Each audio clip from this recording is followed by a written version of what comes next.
ಶ್ರೀಗುರುಭ್ಯೋ ನಮಃ. ಹರಿಃ ಓಂ. ವಿಜ್ಞಾನರೋಚಿತ್ ಪರಿಪೂರಿತಾಂತರ್ವಾಕ್ಯಾಂಡಕೋಶಂ ಹರಿತೋಪಲಾಭಂ ತರ್ಕಾಭಯೇತಂ ವಿಧಿ ಸರ್ವಪೂರ್ವಗೀರ್ವಾಣ ವಿಜ್ಞಾನದಮಾನತೋಸ್ಮಿ. ಪ್ರಥಮೋ ಹನುಮಾನ್ ನಾಮ ದ್ವಿತೀಯೋ ಭೀಮಯೇವ ಚ. ಪೂರ್ಣಪ್ರಜ್ಞಸ್ತೃತೀಯಸ್ತು ಭಗವತ್ಕಾರ್ಯಸಾಧಕಃ.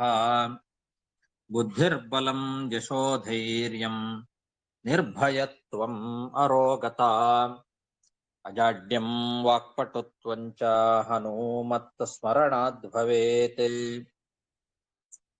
ಪೃಥ್ವೀಮಂಡಲಮಧ್ಯಸ್ಥಾಃ ಪೂರ್ಣಬೋಧಮತಾನುಗಾಃ ವೈಷ್ಣವಾ ವಿಷ್ಣುಹೃದಯಾಃ ತನ್ನಮಸ್ಯೆ ಗುರುನ್ ಮಮ. ಜನ್ಮಾದ್ಯಸ್ಯ ಯತೋನ್ಮಯಾದಿತರತಶ್ಚಾರ್ಥೇಷ್ವಭಿಜ್ಞಸ್ವರಾಟ್ ತೇನೇ ಬ್ರಹ್ಮಹೃದಾಯ ಆದಿಕವಯೇ ಮುಹ್ಯಂತಿ ಯಂ ಸೂರಯಃ. ತೇಜೋ ವಾರಿಮೃದಾಂ ಯಥಾ ವಿನಿಮಯೋ ಯತ್ರ ತ್ರಿಸರ್ಗೋ ಮೃಷಾ. ಧಾಮ್ನಾ ಸ್ವೇನ ಸದಾ ನಿರಸ್ತಕುಹಕಂ ಸತ್ಯಂ ಪರಂ ಧೀಮಹಿ. ಸೃಷ್ಟಿಸ್ಥಿತ್ಯಪ್ಯೇಹಾನಿಯತಿದೃಶಿತಮೋ ಬಂಧಮೋಕ್ಷಾಶ್ಚ ಯಸ್ಮಾದಸ್ಯ ಶ್ರೀ ಬ್ರಹ್ಮರುದ್ರ ಪ್ರಭೃತಿ ಸುರನರದ್ವೀಷ ಶತ್ರುತ್ಮಕಸ್ಯ ವಿಷ್ಣೋರ್ವ್ಯಸ್ತಾಃ ಸಮಸ್ತಾಃ ಸಕಲಗುಣನಿಧಿಃ ಸರ್ವದೋಷವ್ಯಪೇತಃ ಪೂರ್ಣಾನಂದೋ ವ್ಯಯೋ ಯೋ ಗುರುರಪಿ ಪರಮಃ ಚಿಂತಯೇತಂ ಮಹಾಂತಂ. ಯಂ ಪ್ರವ್ರಜन्तಮನುಪೇತಮಪೇತಕೃತ್ಯಂ ದ್ವೈಪಾಯನೋ ವಿರಹ ಕಾತರ ಆಜುಹಾವ. ಪುತ್ರೇತಿ ತನ್ಮಯತಯಾ ತರವೋಪಿ ನೇದುಃ ತಂ ಸರ್ವಭೂತಹೃದಯಂ ಮುನಿಮಾನತೋಸ್ಮಿ. ಶ್ರೀಗುರುಭ್ಯೋ ನಮಃ. ಹರಿಃ ಓಂ. ಶ್ರೀಮದ್ಭಾಗವತದ ನವಮ ಸ್ಕಂಧದ 8ನೇ ಅಧ್ಯಾಯದಲ್ಲಿ 84ನೇ ಶ್ಲೋಕ. ತಸ್ಯಾಪಿ ಭಗವಾನ್ ಯೇಷಃ ಸಾಕ್ಷಾತ್ ಬ್ರಹ್ಮಮಯೋ ಹರಿಃ ಅಂಶಾಂಶೇನ ಚತುರ್ಧಾಗಾತ್ ಪುತ್ರತ್ವಂ ಪ್ರಾರ್ಥಿತಃ ಸುರೈಃ. ರಾಮಲಕ್ಷ್ಮಣ ಶತ್ರುಘ್ನ ಭರತಾಶ್ಚೇತಿ ಸಂಜ್ಞಯಾ.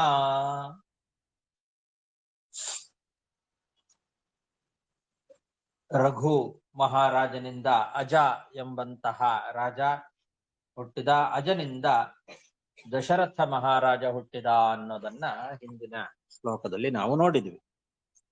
ಈ ದಶರಥನಿಂದ 4 ಜನ ಮಕ್ಕಳು ಹುಟ್ಟಿದ್ರು ಅಂತ ಹೇಳ್ತಾ ಇದ್ದಾರೆ. ತಸ್ಯಾಪಿ ಭಗವಾನ್ ಯೇಷಃ ಸಾಕ್ಷಾತ್ ಬ್ರಹ್ಮಮಯೋ ಹರಿಃ. ಸಾಕ್ಷಾತ್ ಭಗವಂತನೇ ದೇವತೆಗಳೆಲ್ಲ ಪ್ರಾರ್ಥನೆ ಮಾಡಿದ್ರಿಂದ ಈ ದಶರಥನಲ್ಲಿ ಅವತಾರವನ್ನ ಮಾಡ್ತಾನೆ. ಬ್ರಹ್ಮಮಯೋ ಹರಿಃ ಅಂತ ಇದೆ. ಬ್ರಹ್ಮಮಯ ಅಂತಂದ್ರೆ ಬ್ರಹ್ಮ ಅನ್ನೋ ಶಬ್ದಕ್ಕೆ ವೇದ ಅಂತ ಅರ್ಥ. ಸಾಕ್ಷಾತ್ ಬ್ರಹ್ಮಮಯೋ ಹರಿಃ ಅಂತಂದ್ರೆ ವೇದ ಪ್ರತಿಪಾದ್ಯನಾಗಿರ್ತಕ್ಕಂತಹ ಭಗವಂತ ಅಂತ ಅರ್ಥ. ವೇದಗಳಿಗೆ ಪರಮ ಮುಖ್ಯಾರ್ಥ ಈ ಭಗವಂತ. ಎಲ್ಲ ವೇದಗಳಿಂದ ಪರಮ ಮುಖ್ಯ ಪ್ರತಿಪಾದ್ಯನಾಗಿರ್ತಕ್ಕಂತಹ ಸಾಕ್ಷಾತ್ ಭಗವಂತನೇ ತನ್ನ ಅಂಶಾಂಶೇನ ಚತುರ್ಧಾಗಾತ್ ಪುತ್ರತ್ವಂ ಅಂದಿದ್ದಾರೆ. ಅಂಶಾಂಶಗಳಿಂದ 4 ಅವತಾರಗಳನ್ನ ಮಾಡಿದ ಅಂತ ಹೇಳ್ತಾ ಇದ್ದಾರೆ. ಅಂದ್ರೆ ಸಾಕ್ಷಾತ್ ಭಗವಂತ ಸ್ವರೂಪದಿಂದ ಒಬ್ಬ, ಅಂಶಾಂಶಗಳಿಂದ 3, ಹೀಗೆ 4 ಜನ ಮಂದಿ ದಶರಥನ ಮಕ್ಕಳಾಗಿ ರಾಮ, ಲಕ್ಷ್ಮಣ, ಭರತ, ಶತ್ರುಘ್ನ ಎಂಬಂತಹ 4 ಹೆಸರುಗಳಿಂದ ಅವತಾರ ಮಾಡಿದ ಅಂತ. ಇಲ್ಲಿ ಅಂಶಾಂಶೇನ ಚತುರ್ಧಾಗಾತ್ ಬ್ರಹ್ಮಮಯೋ ಸಾಕ್ಷಾತ್ ಧರಿಹಿ ಅಂತ ಅನ್ನೋದ್ರಿಂದ ಭಗವಂತನೇ 4 ರೂಪಗಳಿಂದ ಅವತಾರ ಮಾಡಿದ ಅಂತ ಮೇಲ್ನೋಟಕ್ಕೆ ಕಾಣಿಸ್ತದೆ. ಹಾಗರ್ಥ. ಅಲ್ಲಿ ಅಂಶಾಂಶೇನ ಅಂತ ಒಂದು ಪದ ಇದೆ. ಅಂಶಾಂಶೇನ ಚತುರ್ಧಾ ಅಗಾತ್ ಅಂತ ಇದೆ. ಅಂಶಾಂಶೇನ ಅನ್ನೋ ಪದಕ್ಕೆ ತಾನೇ ಒಂದು ಅಂಶದಿಂದ 4 ರೂಪಗಳಿಂದ ಅವತಾರ ಮಾಡಿದ ಅಂತ ಆ ರೀತಿ ಅರ್ಥವನ್ನ ಮಾಡ್ಲಿಕ್ಕೆ ಬರ್ತದೆ. ಮೇಲ್ನೋಟಕ್ಕೆ ಹಾಗೆ ಅರ್ಥ ಕಾಣಿಸ್ತದೆ. ಆದ್ರೆ ಅದನ್ನ ಹೀಗೆ ವಿಭಾಗ ಮಾಡ್ಕೊಳ್ಬೇಕು. ರಾಮ ಸಾಕ್ಷಾತ್ ಭಗವಂತನ ಸ್ವರೂಪಾವತಾರ. ಉಳಿದ 3 ಅಂಶಾವೇಶಾವತಾರ ಅಂತ ಇಟ್ಕೊಳ್ಬೇಕು.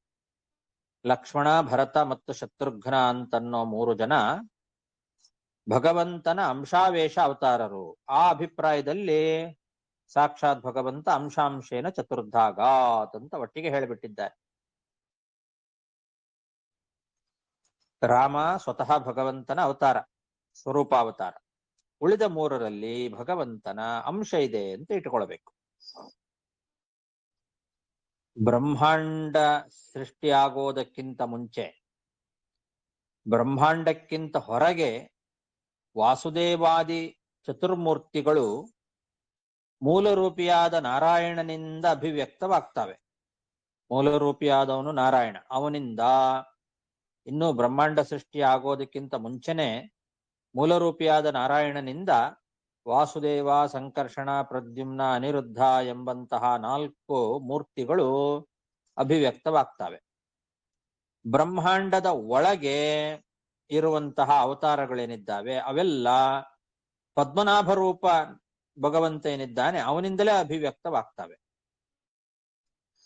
ಆದ್ರಿಂದ ಪದ್ಮನಾಭನಿಂದ ವ್ಯಕ್ತವಾದ ವಾಸುದೇವಾದಿಗಳೇ ಈ ರಾಮ, ಲಕ್ಷ್ಮಣ, ಭರತ, ಶತ್ರುಘ್ನ ಎಂಬಂತಹ ಅವತಾರಗಳನ್ನ ತಾಳಿರ್ತಕ್ಕಂಥವುಗಳು. ಅದರಲ್ಲಿ ವಾಸುದೇವ ಸ್ವಯಂ ರಾಮನಾಗಿ ಅವತಾರ ಮಾಡ್ತಾನೆ.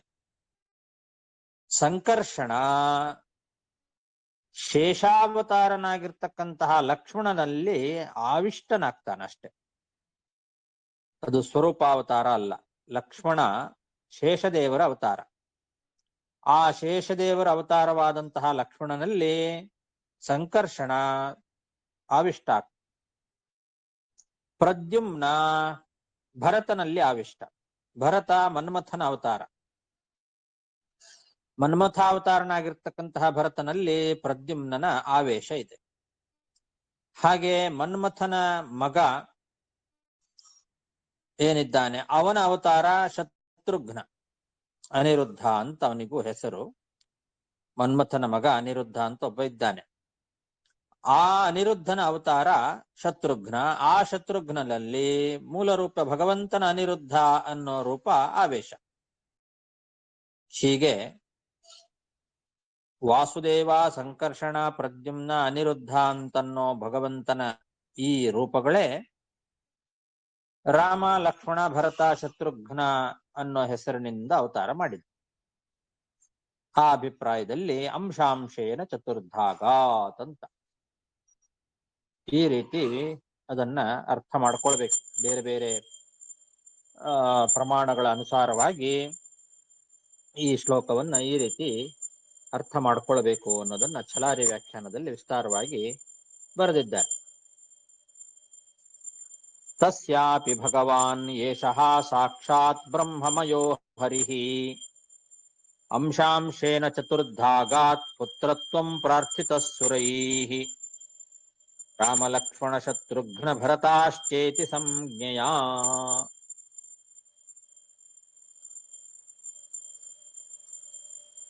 ತಸ್ಯಾನುಚರಿತಂ ರಾಜನ್ ಋಷಿಭಿಸ್ತತ್ವದರ್ಶಿಭಿಃ ಶ್ರುತಂ ಹಿ ವರ್ಣಿತಂ ಭೂರಿ ತ್ವಯಾ ಸೀತಾಪತೇರ್ಮುಹುಃ.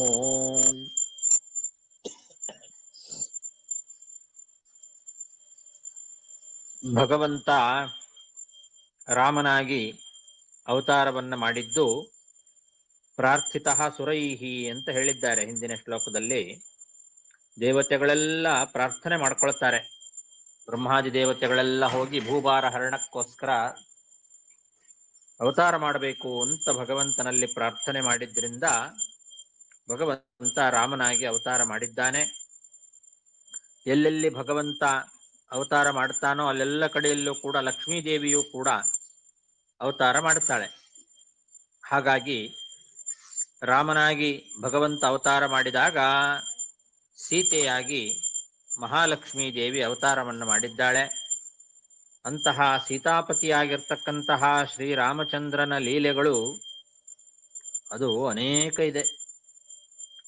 ಆ ರಾಮನ ಲೀಲೆಗಳನ್ನ ತತ್ವಜ್ಞಾನಿಗಳಾದಂತಹ ವಾಲ್ಮೀಕಿ ಋಷಿಗಳು ಬಹಳ ವಿಸ್ತಾರವಾಗಿ ವರ್ಣನೆ ಮಾಡಿದ್ದಾರೆ. ಋಷಿಭಿಹಿ ತತ್ವದರ್ಶಿಭಿಹಿ ಅಂತಂದ್ರೆ ಹಾಗರ್ಥ. ತತ್ವದರ್ಶಿಗಳಾದಂತಹ ಋಷಿಗಳು ಅಂದ್ರೆ ವಾಲ್ಮೀಕಿ ಋಷಿಗಳು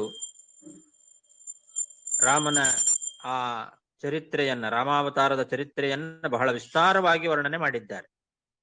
ಅದನ್ನ ನೀನು ಕೇಳಿದ್ದಿ ಅಂತಾನೆ. ನೀನು ಕೂಡ ಅದನ್ನ ಕೇಳಿದ್ದಿ, ಆದರೂ ನಾನು ಸಂಕ್ಷೇಪವಾಗಿ ಮತ್ತೊಮ್ಮೆ ಹೇಳ್ತೇನೆ ಕೇಳು ಅಂತ ಹೇಳ್ತಾ ಇದ್ದಾರೆ. ತಸ್ಯಾನುಚರಿತಂ ರಾಜನ್ ಋಷಿಭಿಸ್ತತ್ವದರ್ಶಿಭಿಃ ಶ್ರುತಂ ಹಿ ವರ್ಣಿತಂ ಭೂರಿ ತ್ವಯಾ ಸೀತಾಪತೇರ್ಮುಹುಃ.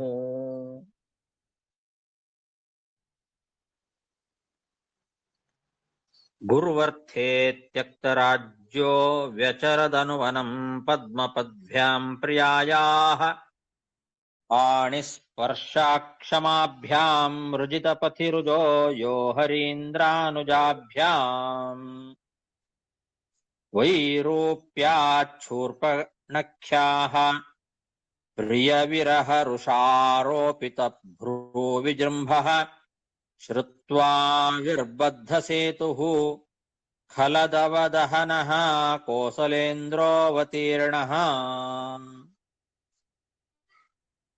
ರಾಮಾಯಣದ ಚರಿತ್ರೆಯನ್ನ ಸಂಕ್ಷೇಪವಾಗಿ ವರ್ಣನೆ ಮಾಡ್ತಾ ಇದ್ದಾರೆ.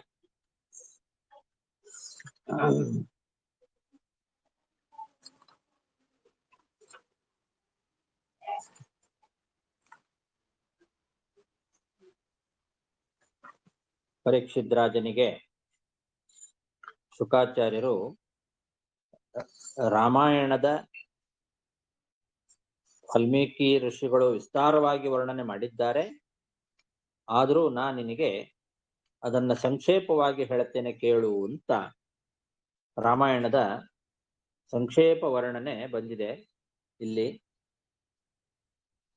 ಕೋಸಲ ದೇಶಕ್ಕೆ ಅಧಿಪತಿಯಾಗಿರ್ತಕ್ಕಂತಹ ಶ್ರೀರಾಮಚಂದ್ರ ನಮ್ಮನ್ನ ಕಾಪಾಡ್ಲಿ ಅಂತ ಪ್ರಾರ್ಥನೆ ಮಾಡಿದ್ದಾರೆ. ಕೋಸಲೇಂದ್ರೋ ಅವತೀರ್ಣ ಕೋಸಲೇಂದ್ರ, ಕೋಸಲ ದೇಶಕ್ಕೆ ಒಡೆಯನಾಗಿರ್ತಕ್ಕಂತಹ ಭಗವಂತ ನಮ್ಮನ್ನ ಕಾಪಾಡ್ಲಿ. ಆ ಭಗವಂತ ಪಿತೃವಾಕ್ಯ ಪರಿಪಾಲನೆ ಮಾಡಬೇಕು ಅಂತನ್ನೋದಕ್ಕೋಸ್ಕರ ರಾಜ್ಯ ಸಿಂಹಾಸನವನ್ನು ಕೂಡ ಪರಿತ್ಯಾಗ ಮಾಡಿ ಕಾಡಿಗೆ ಹೋಗಿದ್ದಾನೆ.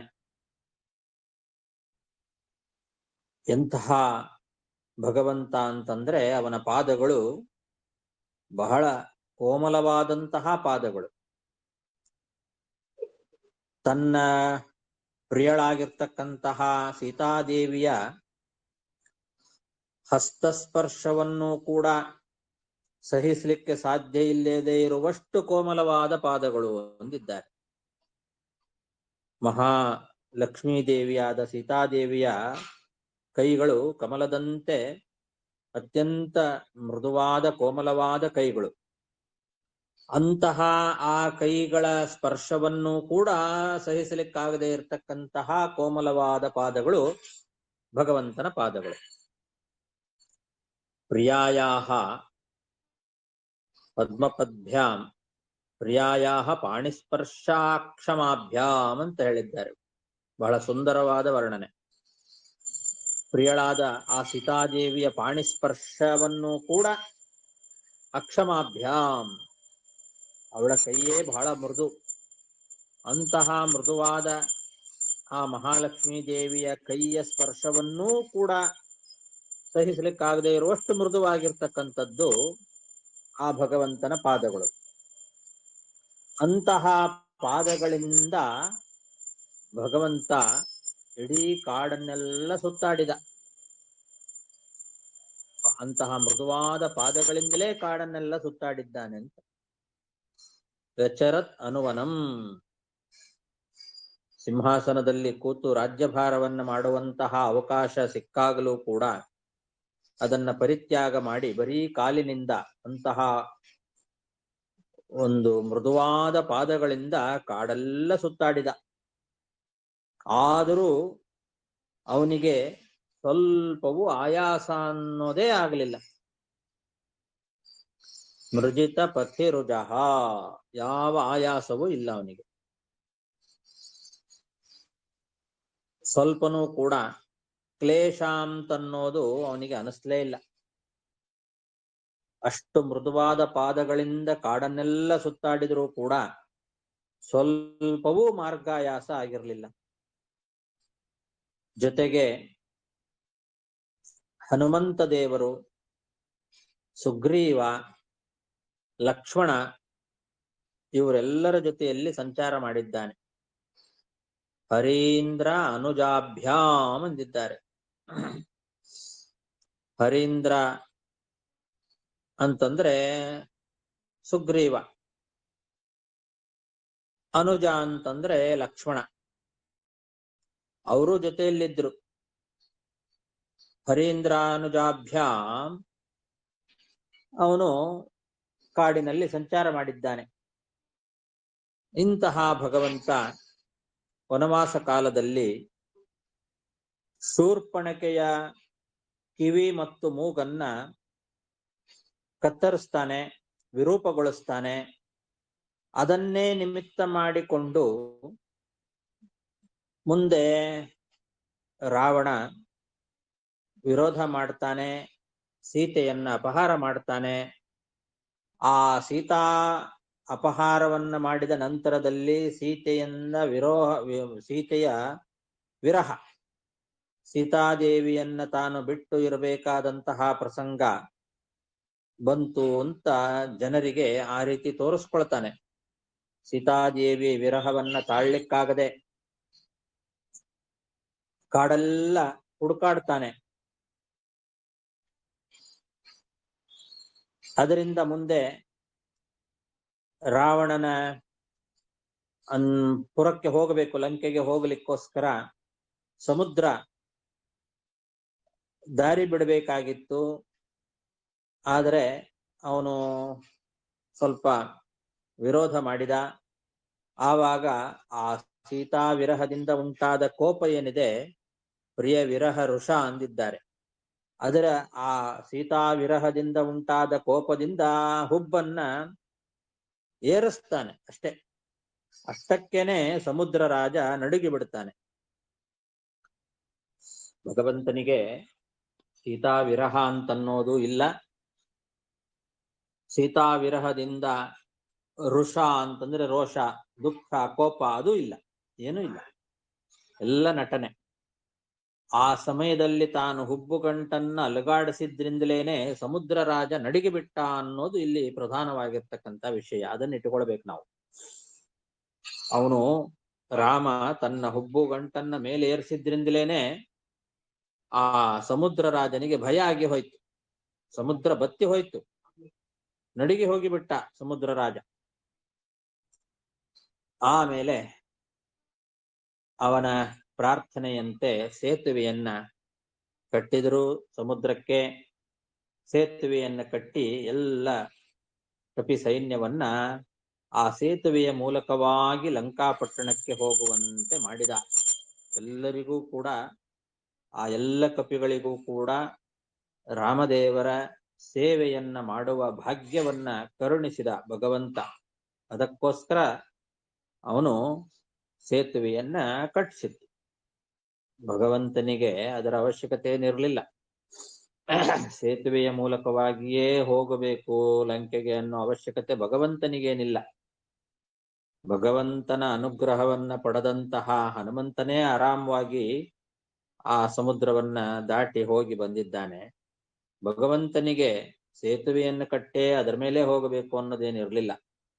ಕಪಿ ಸೈನ್ಯ, ಆ ಎಲ್ಲ ಕಪಿಗಳು ಕೂಡ ರಾಮದೇವರ ಸೇವೆ ಮಾಡಬೇಕು ಅಂತ ತಾವು ಅವತಾರ ಮಾಡಿದ್ದಾರೆ.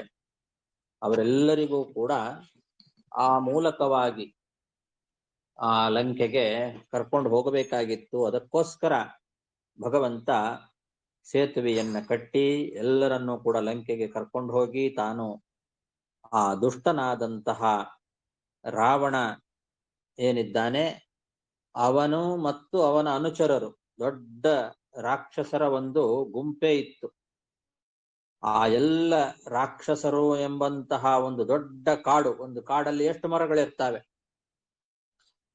ಎಣಿಸ್ಲಿಕ್ಕೆ ಸಾಧ್ಯ ಇಲ್ಲ, ಅಷ್ಟು ಗಿಡ ಮರಗಳೆಲ್ಲ ಇರ್ತವೆ ಒಂದು ಕಾಡಲ್ಲಿ. ಹಾಗೆ ಕಾಡಿನಂತೆ ರಾಕ್ಷಸರ ಒಂದು ದೊಡ್ಡ ಸಮೂಹವೇ ಇತ್ತು.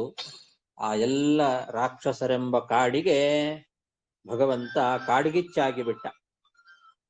ಕಾಡ್ಗಿಚ್ಚು ಅಂತಂದ್ರೆ ಕಾಡಿಗೆ ಹಚ್ಚಿದಂತಹ ಬೆಂಕಿ. ಕಾಡಿಗೆ ಬೆಂಕಿ ಹಚ್ಚಿ ಬಿಟ್ರೆ ಎಷ್ಟೇ ಮರಗಳು ಗಿಡಗಳು ಎಷ್ಟಿದ್ರೂ ಕೂಡ ಅವುಗಳನ್ನೆಲ್ಲ ಸುಟ್ಟು ಭಸ್ಮ ಮಾಡಿಬಿಡುತ್ತದೆ.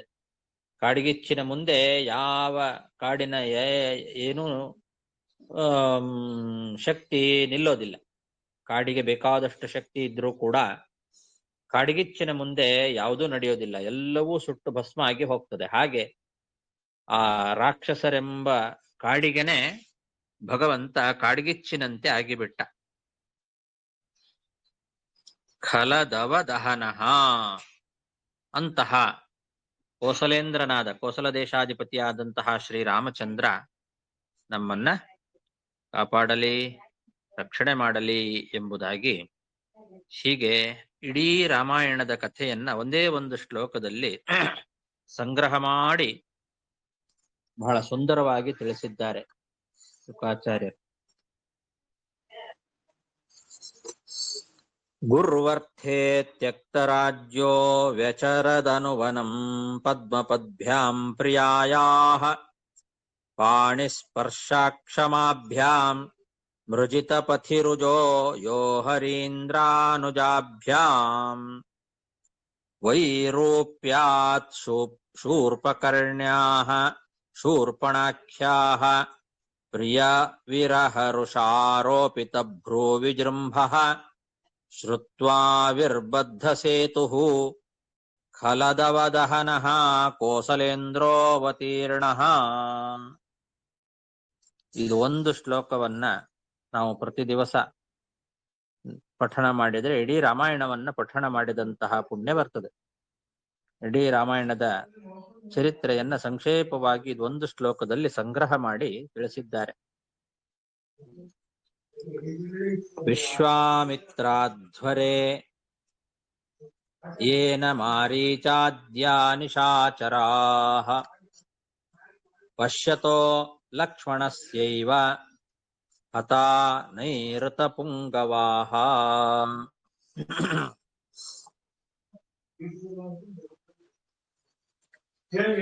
ವಿಶ್ವಾಮಿತ್ರ ಋಷಿಗಳು ಬಾಲಕರಾಗಿರ್ತಕ್ಕಂತಹ ಶ್ರೀರಾಮ ಮತ್ತು ಲಕ್ಷ್ಮಣ ಇವರಿಬ್ಬರನ್ನೂ ಕೂಡ ತಮ್ಮ ಯಜ್ಞದ ರಕ್ಷಣೆ ಆಗಬೇಕು ಅನ್ನೋ ಒಂದು ನೆಪವನ್ನ ಮಾಡಿಕೊಂಡು ಕರ್ಕೊಂಡು ಹೋಗ್ತಾರೆ ರಾಮ ಲಕ್ಷ್ಮಣರನ್ನ.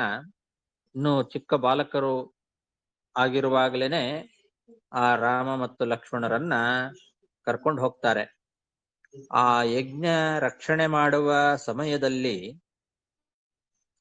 ಶ್ರೀರಾಮಚಂದ್ರ ಬಂದಂತಹ ದೊಡ್ಡ ದೊಡ್ಡ ರಾಕ್ಷಸರನ್ನೆಲ್ಲ ಅನಾಯಾಸವಾಗಿ ಸಂಹಾರ ಮಾಡ್ತಾನೆ.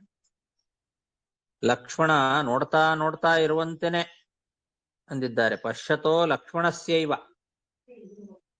ಮಾರೀಚ ಅಂತನ್ನೋನು ಮಹಾದುಷ್ಟನಾಗಿರ್ತಕ್ಕಂತಹ ಒಬ್ಬ ರಾಕ್ಷಸ. ಆ ಮಾರೀಚನ ಕಡೆಯವರಾದಂತಹ ಮಹಾ ರಾಕ್ಷಸರು ಅವ್ರನ್ನೆಲ್ಲ ಲಕ್ಷ್ಮಣ ನೋಡ್ತಾ ನೋಡ್ತಾ ಇರುವಂತೆನೆ ಒಬ್ಬನೇ ರಾಮ ಎಲ್ಲರನ್ನೂ ಸಂಹಾರ ಮಾಡಿಬಿಡ್ತಾನೆ. ಬಹಳ ಅದ್ಭುತವಾಗಿರ್ತಕ್ಕಂತಹ ಯುದ್ಧ ಅದು. ಎಲ್ಲಿ ನೋಡಿದರೂ ಅಲ್ಲಲ್ಲಿ ಶ್ರೀರಾಮಚಂದ್ರ ಅಂತ ಹೇಳಿದಂತೆ ಎಲ್ಲಾ ರಾಕ್ಷಸರ ಮುಂದೆ ರಾಮ ಕಾಣಿಸ್ಕೊಂಡು ಒಬ್ಬನೇ ರಾಮ ಎಲ್ಲ ರಾಕ್ಷಸರನ್ನು ಕೂಡ ಸಂಹಾರ ಮಾಡಿರ್ತಕ್ಕಂತಹ ಅದ್ಭುತವಾದ ಒಂದು ಯುದ್ಧ ಅದು. ವಿಶ್ವಾಮಿತ್ರರ ಯಜ್ಞ ರಕ್ಷಣೆಯ ಕಾಲದಲ್ಲಿ ನಡೆದಂತಹ ಯುದ್ಧ. ಲಕ್ಷ್ಮಣ ನೋಡ್ತಾ ನೋಡ್ತಾ ಇದ್ದಾನೆ, ಬಹಳ ಆಶ್ಚರ್ಯ ಆಗ್ತದ ಅವನಿಗೆ.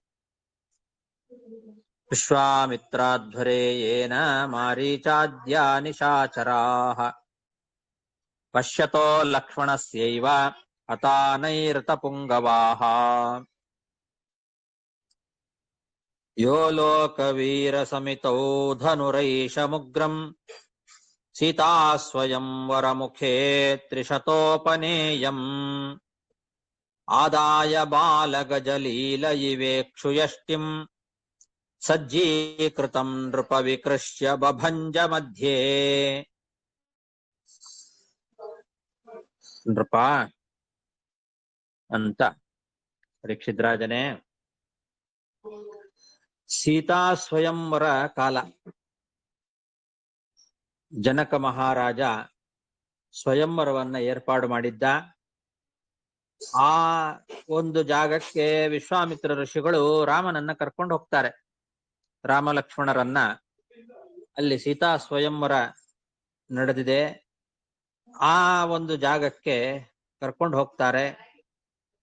ಆ ಒಂದು ಸೀತಾ ಸ್ವಯಂವರದಲ್ಲಿ ಇಡೀ ಜಗತ್ತಿನ ವೀರಾಧಿವೀರರು ಅಂತ ಕರೆಸ್ಕೊಂಡವ್ರೆಲ್ಲರೂ ಬಂದು ಸೇರಿದ್ರಂತೆ ಜನಕನ ಸಭೆಯಲ್ಲಿ.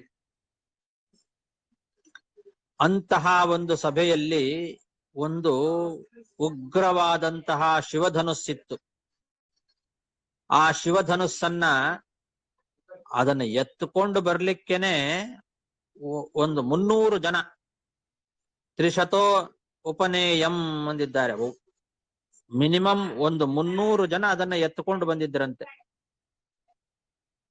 ಒಂದು 300 ಜನ ಎತ್ತುಕೊಂಡು ಬಂದು ಇಟ್ಟಿರ್ತಕ್ಕಂಥದ್ದು ಆ ಶಿವಧನುಸ್ಸು. ಅಂತಹ ಶಿವಧನುಸ್ಸನ್ನ ಶ್ರೀರಾಮಚಂದ್ರ ಅನಾಯಾಸವಾಗಿ ಎತ್ತಿ ಅದನ್ನ ಸೆಳೆದು ಅದನ್ನ ಮುರಿದೇ ಬಿಟ್ಟ. ಎಷ್ಟು ಅನಾಯಾಸವಾಗಿ ಮುರಿದ ಅಂತಂದ್ರೆ, ಬಾಲಗಜಲೀಲ ಇವ ಇಕ್ಷುಯಷ್ಟಿಂ ಅಂತ ದೃಷ್ಟಾಂತ ಕೊಟ್ಟಿದ್ದಾರೆ.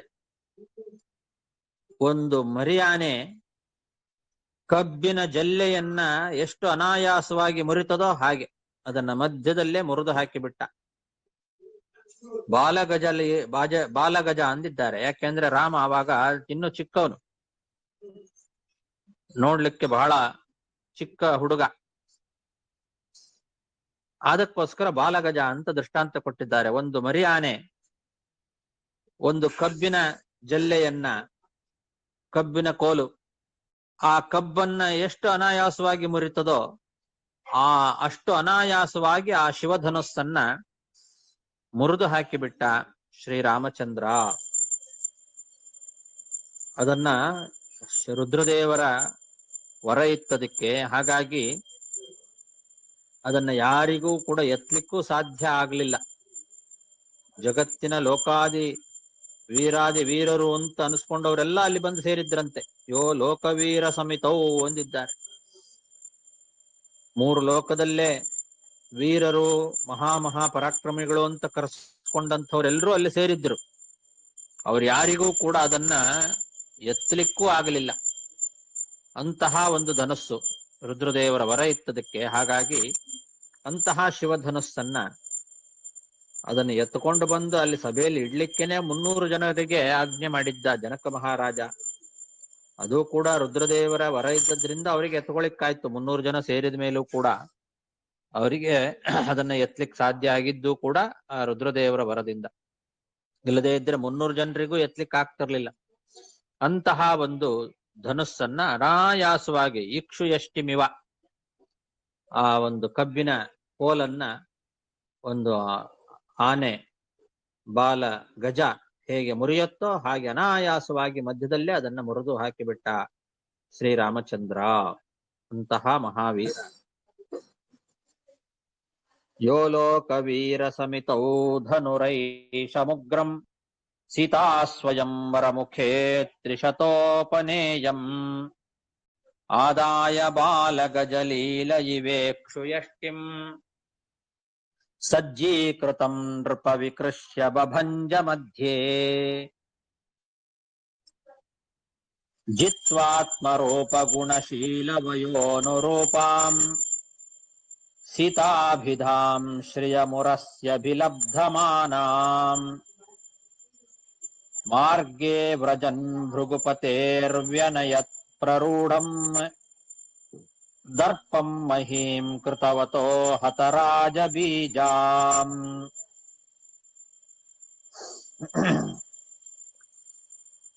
ಅದು ಸೀತಾ ಸ್ವಯಂವರ. ಸ್ವಯಂವರವನ್ನ ಜನಕ ಮಹಾರಾಜ ಏರ್ಪಾಡು ಮಾಡಿದ್ದ. ಸೀತಾದೇವಿ ಅವಳು ಸಾಕ್ಷಾತ್ ಮಹಾಲಕ್ಷ್ಮೀ ದೇವಿಯ ಅವತಾರ. ಆ ಮಹಾಲಕ್ಷ್ಮೀ ದೇವಿ ಭಗವಂತನಿಗಾಗಿಯೇ ಅವತಾರ ಮಾಡಿದವಳು. ಭಗವಂತನಾದ ಶ್ರೀ ರಾಮಚಂದ್ರನೇ ಅವಳನ್ನ ವರಸಬೇಕು, ಬೇರೆ ಇನ್ಯಾರೂ ವರಸಬಾರದು. ಈ ಕಾರಣಕ್ಕೋಸ್ಕರನೇ ಆ ಜನಕ ಮಹಾರಾಜ ಬೇರೆ ಯಾವ ಜಗತ್ತಿನ ವೀರಾಧಿವೀರರು ಕೂಡ ಅವಳ ಮೇಲೆ ಯಾರೂ ಕೂಡ ಬಲಾತ್ಕಾರ ಮಾಡಬಾರದು ಅನ್ನೋದಕ್ಕೋಸ್ಕರನೇ ರುದ್ರದೇವರಿಂದ ವರ ಪಡ್ಕೊಂಡು ಆ ಒಂದು ಶಿವಧನಸ್ಸನ್ನ ಪಡ್ಕೊಂಡಿದ್ದ. ಸ್ವಯಂವರವನ್ನ ಅದಕ್ಕೋಸ್ಕರನೇ ಏರ್ಪಾಡು ಮಾಡಿದ್ದ. ಅದನ್ನ ರಾಮ ಬಿಟ್ರೆ ಬೇರೆ ಇನ್ಯಾರೂ ಕೂಡ ಅದನ್ನ ಎತ್ತಲಿಕ್ಕೆ ಸಾಧ್ಯ ಇಲ್ಲ ಅನ್ನೋದು ಗೊತ್ತಿತ್ತು. ಅಂತಹ ಆ ಒಂದು ಶಿವಧನುಸ್ಸನ್ನ ಭಂಜನ ಮಾಡಿ ಶ್ರೀರಾಮಚಂದ್ರ ತನ್ನ ರೂಪ, ತನ್ನ ಗುಣ, ತನ್ನ ಸ್ವಭಾವ, ತನ್ನ ವಯಸ್ಸು ಇದಕ್ಕೆಲ್ಲದಕ್ಕೂ ಅನುರೂಪಳಾಗಿರ್ತಕ್ಕಂಥವಳು ಆ ಸೀತಾದೇವಿ ಏನಿದ್ದಾಳೆ ಅವಳನ್ನ ಪಡೆದುಕೊಂಡ. ಅವಳು ಯಾವಾಗಲೂ ತನ್ನ ಎದೆಯಲ್ಲೇ ಇರ್ತಕ್ಕಂಥವಳು. ಭಗವಂತನ ಎದೆಯಲ್ಲಿ ಸದಾಕಾಲ ವಾಸ ಮಾಡ್ತಾ ಇರ್ತಕ್ಕಂಥವಳು ಆ ಸೀತಾದೇವಿ. ಮೊದಲಿನಿಂದಲೂ ಎದೆಯಲ್ಲೇ ಇದ್ದಾಳೆ. ಅವಳು ಶ್ರೀವತ್ಸ ಚಿಹ್ನೆ ಭಗವಂತನದ್ದು. ಶ್ರೀವತ್ಸ ಅಂತ ಅವನಿಗೆ ಹೆಸರು. ಸದಾಕಾಲ ಸೀತಾದೇವಿಯನ್ನ ತನ್ನ ಎದೆಯಲ್ಲೇ ಇಟ್ಕೊಂಡಿದ್ದಾನೆ. ಅಂತಹ ಶ್ರೀರಾಮಚಂದ್ರ ಈಗ ಆ ಸೀತಾದೇವಿಯನ್ನ ಈ ಶಿವಧನುರ್ಭಂಗವನ್ನ ಮಾಡುವ ಮೂಲಕವಾಗಿ ಪಡೆದುಕೊಂಡ. ಸ್ವಯಂವರದಲ್ಲಿ ಗೆದ್ದು ಆ ಸೀತಾದೇವಿಯನ್ನ ವಿವಾಹ ಮಾಡಿಕೊಂಡು ಅಲ್ಲಿಂದ ಹೊರಟು ಬರ್ತಾ ಇದ್ದಾನೆ. ಜನಕ ಮಹಾರಾಜನ ಮಿಥಿಲಾ ಪಟ್ಟಣದಲ್ಲಿ ವಿವಾಹ ಮಹೋತ್ಸವ ನಡೀತು. ಸೀತಾ ಸ್ವಯಂವರದಲ್ಲಿ ಸೀತಾರಾಮರ ವಿವಾಹ ಮಹೋತ್ಸವ ನಡೀತು. ಅಲ್ಲಿಂದ ಆ ಸೀತಾ ಸ್ವಯಂವರವನ್ನ ಗೆದ್ದು ಬರುವಾಗ ದಾರಿಯಲ್ಲಿ ಪರಶುರಾಮ ದೇವರು ಎದುರಾಗ್ತಾರೆ. ಪರಶುರಾಮ ದೇವರು ಇಡೀ ಭೂಮಂಡಲವನ್ನ 21 ಬಾರಿ ಸಂಚಾರ ಮಾಡಿ ಯಾವ ಕ್ಷತ್ರಿಯರು ಕೂಡ ಭೂಮಿಯಲ್ಲಿ ಇರಬಾರದು ಅನ್ನೋ ರೀತಿಯಲ್ಲಿ ಕ್ಷತ್ರಿಯ ಕುಲವನ್ನೇ ನಾಶ ಮಾಡಿದವರು. ಅಂತಹ ಪರಶುರಾಮ ದೇವರು ಇಡೀ ಕ್ಷತ್ರಿಯ ಸಂತಾನವನ್ನೇ ಇಲ್ಲದಂತೆ ಮಾಡಿದವನು ನಾನು ಅನ್ನೋ ಒಂದು ಅಹಂಕಾರದಿಂದ ಅವರು ಬಂದಿದ್ದಾರೆ. ಇಲ್ಲಿ ರಾಮ ಬೇರೆ ಅಲ್ಲ, ಪರಶುರಾಮ ಬೇರೆ ಅಲ್ಲ. ಆದರೂ ಕೂಡ ಜನರಿಗೆ, ದೈತ್ಯರಿಗೆ ಬೇರೆ ಬೇರೆ ಅನ್ನೋ ರೀತಿಯಲ್ಲಿ ತೋರಿಸ್ಕೊಳ್ತಾ ಇದ್ದಾರೆ ಅಷ್ಟೇ. ಸಾಧಾರಣ ಜನರಿಗೆ ಸಂಶಯ ಬರುವಂತೆ ಮಾಡ್ತಾ ಇದ್ದಾರೆ. ಬಹಳ ಚೆನ್ನಾಗಿ ನಾವು ಅದನ್ನ ಅರ್ಥ ಮಾಡ್ಕೊಳ್ಬೇಕು. ಪರಶುರಾಮ ದೇವರಿಗೆ ಅಹಂಕಾರ ಇತ್ತು ಅಂತ ತಿಳ್ಕೊಳ್ಬಾರ್ದು. ಇಲ್ಲಿ ಹೇಳಿದ್ದಾರೆ ದರ್ಪಂ ಅಂತ ಹೇಳಿದ್ದಾರೆ. ಅವರಿಗೊಂದು ದರ್ಪ ಇತ್ತು ಅಂತ. ಅಂದ್ರೆ ಇಡೀ ಭೂಮಿಯಲ್ಲಿರುವ ಕ್ಷತ್ರಿಯ ಕುಲವನ್ನೆಲ್ಲ ನಾಶ ಮಾಡಿದವನು ನಾನು ಅನ್ನೋ ಒಂದು ದರ್ಪ ಪರಶುರಾಮ ದೇವರಿಗೆ ಇತ್ತು.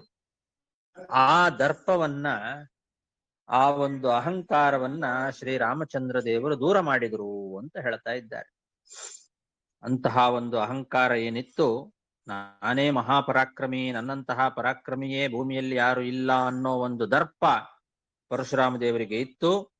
ಅಂತಹ ದರ್ಪವನ್ನ ಶ್ರೀರಾಮಚಂದ್ರ ದೇವರು ದೂರ ಮಾಡಿದರು ಅಂತ. ಅಂದ್ರೆ ಶ್ರೀರಾಮ ನಾನೇ ರಾಮ, ನಾನೇ ಪರಶುರಾಮ ಅಂತ ಅದು ಜ್ಞಾನಿಗಳಿಗೆ ಮಾತ್ರ ಆ ರೀತಿ ಜ್ಞಾನ ಬರಬೇಕು.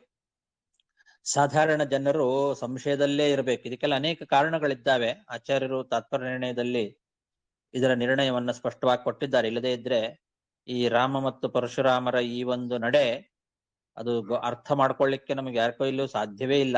ಮಧ್ವಾಚಾರ್ಯರು ಆ ಒಂದು ನಿರ್ಣಯವನ್ನ ಕೊಡದೇ ಇದ್ದಿದ್ರೆ ಲೋಕದಲ್ಲಿ ಈ ಜ್ಞಾನ ಗೊತ್ತೇ ಆಗ್ತಿರ್ಲಿಲ್ಲ. ಅಂತಹ ಉತ್ತಮವಾದ ಸಂದೇಶಗಳನ್ನ ಮಧ್ವಾಚಾರ್ಯರು ತಾತ್ಪರ್ಯ ನಿರ್ಣಯದಲ್ಲಿ ಕೊಟ್ಟಿದ್ದಾರೆ. ಅತುಲ ಅಂತನ್ನೋ ಒಬ್ಬ ರಾಕ್ಷಸ, ಅವನು ಪರಶುರಾಮ ದೇವರ ಒಳಗೆ ಹೊಟ್ಟೆ ಒಳಗೆ ಇದ್ದ. ಅವನನ್ನ ಸಂಹಾರ ಮಾಡೋದು ಒಂದು ಉದ್ದೇಶ.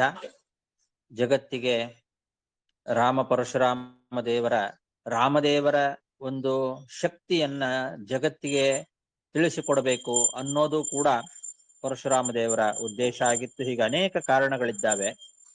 ಹಾಗಾಗಿ ಪರಶುರಾಮ ಮತ್ತು ರಾಮ ಇಬ್ರು ಕೂಡ ಬೇರೆ ಬೇರೆಯವರಂತೆ ಯುದ್ಧ ಮಾಡ್ತಾರೆ. ರಾಮ ಪರಶುರಾಮ ದೇವರ ಯುದ್ಧ ನಡೆಯುತ್ತೆ. ಆ ಯುದ್ಧದಲ್ಲಿ ಪರಶುರಾಮ ದೇವರು ಮೊದಲನೇ ಬಾರಿ ಸೋಲ್ತಾರೆ. ಅವರಿಗೆ ಯಾವತ್ತೂ ಸೋಲು ಅನ್ನೋದೇ ಇರೋದಿಲ್ಲ. ಭಗವಂತನಿಗೆ ಯಾರಿಂದಲೂ ಕೂಡ ಸೋಲು ಬರ್ಲಿಕ್ಕೆ ಸಾಧ್ಯ ಇಲ್ಲ. ಸೋಲೋದಾದ್ರೆ ತನ್ನಿಂದಲೇ ತಾನು ಸೋಲಬೇಕು. ಹಾಗಾಗಿ ತನ್ನದೇ ಆದ ಮತ್ತೊಂದು ರೂಪ ಶ್ರೀರಾಮ ರೂಪ. ಆ ರಾಮರೂಪದಿಂದ ಸೋತಂತೆ ತೋರ್ಕೊಂಡ್ರಷ್ಟೇ, ಸೋಲಲ್ಲ ಅದು. ತನ್ನಿಂದಲೇ ತಾನು ಸೋತ ಅಂತ ಅಂದುಕೊಂಡ ಒಳಗಿರುವ ಅತುಲ ಅನ್ನೋ ರಾಕ್ಷಸ. ಯಾವಾಗ ಭಗವಂತನಿಗೆ ಸೋಲು ಬರುತ್ತೋ ಆವಾಗ ತನಗೆ ಸಾವು ಅಂತ ವರ ಪಡ್ಕೊಂಡಿದ್ದ. ರಾಮದೇವರಿಂದ ಸೋತ ಪರಶುರಾಮ ಅಂತ ಆದ ಕೂಡಲೇ ಅವನ ವರವೂ ಸತ್ಯ ಆಯ್ತು. ಅಷ್ಟೇ ಕಾರಣ, ಅದಕ್ಕೋಸ್ಕರ ಸೋತಂತೆ ನಟನೆ ಮಾಡಿದ ಭಗವಂತ. ಹಾಗಾಗಿ ಇದು ಲೋಕ ಕಂಡ ರೀತಿ ಅಷ್ಟೇ. ವಾಸ್ತವದಲ್ಲಿ ದುಷ್ಟ ಕ್ಷತ್ರಿಯರಲ್ಲಿ ಒಂದು ದರ್ಪ ಇತ್ತು. ಆ ದರ್ಪವನ್ನೇ ನಿಮಿತ್ತ ಮಾಡಿಕೊಂಡು ದುಷ್ಟ ಕ್ಷತ್ರಿಯ ಸಂತತಿಯನ್ನ ಭೂಮಿಯಲ್ಲಿ ಇಲ್ಲದಂತೆ ಮಾಡಿದವನು ಪರಶುರಾಮ. ಅವನೇ ರಾಮ. ತನ್ನನ್ನ ತಾನು ಬೇರೆಯಾಗಿ ತೋರಿಕೊಂಡ ಅಷ್ಟೆ. ಅಂತಹ ಪರಶುರಾಮ ದೇವರನ್ನ ರಾಮದೇವರು ಆ ಪರಶುರಾಮ ದೇವರಿಗೆ ಇದ್ದಂತಹ ಒಂದು ದರ್ಪವನ್ನ ತಾನು ದೂರ ಮಾಡಿದ್ರು ಅಂತ ಈ ರೀತಿ ರಾಮ ಪರಶುರಾಮ ದೇವರ ಯುದ್ಧವನ್ನ ವರ್ಣನೆ ಮಾಡ್ತಾ ಇದ್ದಾರೆ. ಇದು ಸೀತಾ ಸ್ವಯಂವರವನ್ನ ಮುಗಿಸ್ಕೊಂಡು ಬರುವಾಗ ದಾರಿಯಲ್ಲಿ ನಡೆದಂತಹ ಒಂದು ಘಟನೆ. ಜಿತ್ವಾತ್ಮ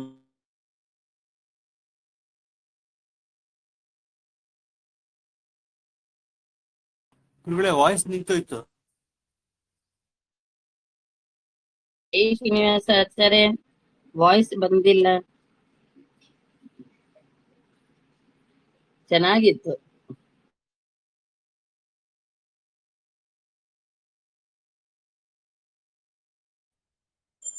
ಕೇಳಿಸ್ತಿಲ್ವಾ? ಹೌದು ಆಚಾರ್ಯ, 2-3 ಮಿನಿಟ್ಸ್ ಕೇಳಿಲ್ಲ. ಓಹೋ, ಈಗ ನಾ ಏನ್ ಹೇಳ್ತಾ ಇದ್ದೆ? ಎಲ್ಲಿವರೆಗೂ ಕೇಳಿಸ್ತು? ಶ್ಲೋಕ ಉಚ್ಚಾರಣೆ ಮಾಡಕ್ ಹೋದ್ರಲ್ಲ, ಅವಾಗ್ಲೇ ನಿಂತೋಯ್ತು. ಚಿತ್ವ ಅಂತ ಹೇಳ್ದೆಲ್ಲ ಕೇಳಿಸಿದೆ. ಕೊನೆಗೆ ಆ ಶ್ಲೋಕ ಒಂದು ಓದಿದ್ದು ಕೇಳಿಸಿಲ್ಲ ಅಷ್ಟೇ ತಾನೆ? ಸರಿ ಸರಿ. ಜಿತ್ವಾತ್ಮರೂಪ ಗುಣಶೀಲ ವಯೋನುರೂಪಾಂ ಸೀತಾಭಿಧಾಂ ಶ್ರಿಯಮುರಸ್ಯಭಿಲಬ್ಧಮಾನಾಂ ಮಾರ್ಗೇ ವ್ರಜನ್ ಭೃಗುಪತೇರ್ವನಯತ್ ಪ್ರರೂಢಂ ದರ್ಪಂ ಮಹೀಂ ಕೃತವತೋ ಹತರಾಜ ಬೀಜಾಂ. ಅಲ್ಲಿಗೆ 89 ಶ್ಲೋಕ ಆಯ್ತು. 8ನೇ ಅಧ್ಯಾಯದಲ್ಲಿ ಸಾಕು. ಶ್ರೀಕೃಷ್ಣಾರ್ಪಣಮಸ್ತು. ನಮಸ್ಕಾರ ಗುರುಗಳೇ. ಎರಡು ಸಂಶಯ. ಒಂದು, ಅಂಶಕನು ಆವೇಶಕನು ಏನು ಡಿಫರೆನ್ಸು? ಎರಡನೇದು, ಪರಶುರಾಮ ದೇವ್ರ ಒಳಗ ಒಂದು ಅಸುರನದ ಆವೇಶ ಬರ್ಲಿಕ್ಕೆ ಚಾನ್ಸ್ ಇದೆಯಾ? ದೇವ್ರ ಒಳಗ ಒಂದು ಅಸುರ ಒಂದು ಹೆಂಗ್ ಬರ್ಲಿಕ್ಕೆ ಚಾನ್ಸ್ ಇದೆ? ಈ ಎರಡು ಪ್ರಶ್ನೆ.